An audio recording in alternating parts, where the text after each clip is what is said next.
Hello guys, in this tutorial you will learn how you can edit lessons you created on Eduaide AI for your students and in your classes. So let us guide you through it. So head over to Eduaide AI, log into your account and navigate to your account history. And next go through the list of your lessons you have already created.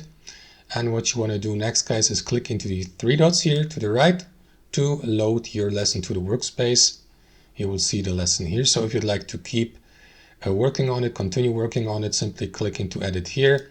For example, if it's a new card you created as an empty card for yourself, or if it's a lesson that has been generated by Eduaide AI. So you can apply the same method for both. So after that, you will be redirected to that editing panel here so that you may enter commands by typing / and then using a command, or simply type in here custom text and use it as notes, for example, or create your own lesson like that. Save your changes by clicking into that checkmark button, and that's it, guys. Thanks for watching, and I'll see you next time.